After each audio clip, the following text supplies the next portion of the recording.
Hello friends, अभी बज रहे हैं रात के 11। मुझे आ गया इमरजेंसी केक ऑर्डर और आज की जो केक ऑर्डर थी वो ढेर सारा केसर के साथ मैंने बेक किया है अपने केक स्पॉन्ज को, क्योंकि बनने जा रही है रस मलाई केक। जब कभी हम होम बेकर को इमरजेंसी वाली रसमलाई केक की ऑर्डर आती है और हमारे पास ऑप्शन नहीं होता है, जैसे कि अभी आप देख सकते हैं रात के 11 बज रहे थे, तो मुझे तैयारियां कुछ इस तरह से करनी थी। यहाँ मैंने फटाफट पहले रसमलाई स्पॉन्ज को बेक किया, गर्मा गर्म चाय मेरी बेटी ने बना के दिया, क्योंकि ये समय होता है सारा काम फिनिश करके सोने का। तो चाय से मेरी नींद भगानी थी मुझे और फ्रेश माइंड से मुझे काम करना था। जब तक मेरा स्पॉन्ज बेक हो रहा था उस दौरान मैंने रसमलाई को तैयार कर लिया। इस तरह से 2 लेयर में से कट निकाल लिया। यहाँ रसमलाई के टुकड़ों को अलग कर लिया, ढेर सारा पिस्ता बादाम को चॉप कर लिया, फ्रेश रोज़ पेटल को इस तरह ले लिया और पंखे के नीचे रख दिया अपनी केक स्पॉन्ज को ठंडा होने के लिए, ताकि मुझे फ्रॉस्टिंग के समय दिक्कतों का सामना नहीं करना पड़े।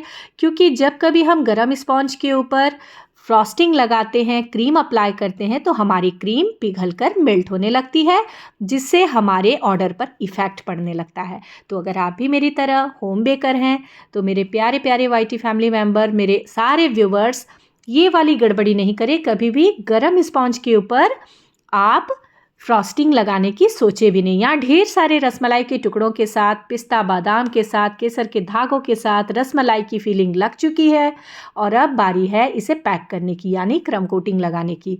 इसे पैक करना बड़ी ज़रूरी होता है, नहीं तो क्या होगा, रसमलाई के टुकड़े क्रीम के ऊपर दिखना शुरू हो जाएंगे और ये फिर हमारे काम को मैशी बना देंगे। तो ये वाला काम बिल्कुल भी नहीं करना है। यहाँ फटाफट इसकी क्रम कोटिंग लगा लेनी है, ताकि जब हम फाइनल फ्रॉस्टिंग करें तो कोई भी रसमलाई का चंक्स या पिस्ता बादाम का चंक्स क्रीम के ऊपर नहीं दिखे। हाँ, वो अलग बात है कि हम इसकी गार्निशिंग जब फाइनल डेकोरेशन लगाते हैं तो इसकी गार्निशिंग हम कुछ चॉप्ड पिस्ता बादाम के साथ, कुछ केसर के धागों के साथ, कुछ रोज़ पेटल के साथ करते हैं। तो यहाँ बारी थी फाइनल फ्रॉस्टिंग की और इस तरह से मेरा क्रीम भी इतने अच्छे से बीट हो गया सडन, मुझे यकीन नहीं आ रहा था। तो इसका सबसे बड़ा रीज़न है कि अभी विंटर सीज़न आ गया है, तो क्रीम बीट करने में हमें परेशानी बिल्कुल भी नहीं होती है और ये वाला काम जब अच्छे से हो जाता है तो केक की फिनिशिंग भी हम अच्छे से दे पाते हैं।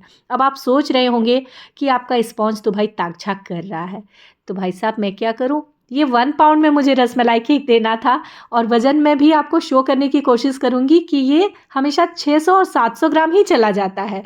तो जो हमारे रेगुलर कस्टमर होते हैं उनको तो हम एक्स्ट्रा देते ही हैं, साथ ही ये मेरी नई कस्टमर है तो मैं इन्हें भी कुछ एक्स्ट्रा एडवांटेज देने की कोशिश कर रही हूँ। और इसकी डेकोरेशन के लिए मैं यूज़ कर रही हूँ लिफ नोज़ल। आपके पास अगर ये लिफ नोज़ल ना हो तो पाइपिंग बैग में आप सिंपली वी शेप का कट लगाएं और इस तरह का काम आसानी से कर ले। नीचे वाले बॉर्डर डिज़ाइन को मैंने 1M नोज़ल के साथ तैयार किया है। अब मुझे इसे विंटेज डिज़ाइन देना था, जिसके लिए यहाँ मैंने इस तरह से लिफ नोज़ल से ही झालर निकाल लिया। आप चाहे तो इस काम को आप सिंपल वे में भी कर सकते हैं, अपने पसंदीदा नोज़ल के साथ कर सकते हैं। R11 नोज़ल से भी ये झालर डिज़ाइन बड़ा अच्छा बनता है। तो इस तरह से यहाँ मैंने झालर निकाल लिया और अब बारी थी इसमें कुछ नॉन एडिबल रिबन को बो डिज़ाइन में बना करके इस तरह से इसमें स्टिक करने का।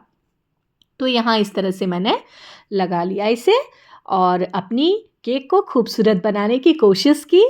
और इसकी जो गार्निशिंग है वो मुझे करनी है चॉप्ड पिस्ता बादाम के साथ, रोज़ पेटल के साथ, कुछ इसमें गोल्डन या सिल्वर फ्लैक्स का भी मैं यूज़ करूँगी, जो आपको शो करने वाली हूँ। और ये केक जा रहा था एक प्यारी सी बच्ची के लिए, तो मुझे कहा गया था इसमें हैप्पी बर्थडे का टैग लगा देना है और बेटू लिख देना है। तो मैंने बिल्कुल वैसा ही किया जैसा मेरे कस्टमर का डिमांड था। तो दोस्तों, आज की ये वीडियो कहीं से भी आपके लिए फ़ायदेमंद साबित हो या आपको पसंद आई हो ये केक डिज़ाइन, तो एक लाइक कर दें, मेरे चैनल को सब्सक्राइब कर ले, बेल आइकन को प्रेस करें, ताकि ड्रीम पफ होम बेकर पर अपलोड होने वाली हर वीडियो की नोटिफिकेशन सबसे पहले आप तक पहुँचे और इसका सारा बेनिफिट सबसे पहले आपको मिले। इसी उम्मीद के साथ मिलती हूँ मैं अपनी अगली वीडियो में। तब तक बने रहिए मेरे channel dream puff home baker में। और अब बारी है इसके वजन की, जो आपके सामने है कि मैंने अपने क्लाइंट को क्या दिया। मिलती हूँ अपनी नेक्स्ट वीडियो में। हर हर महादेव।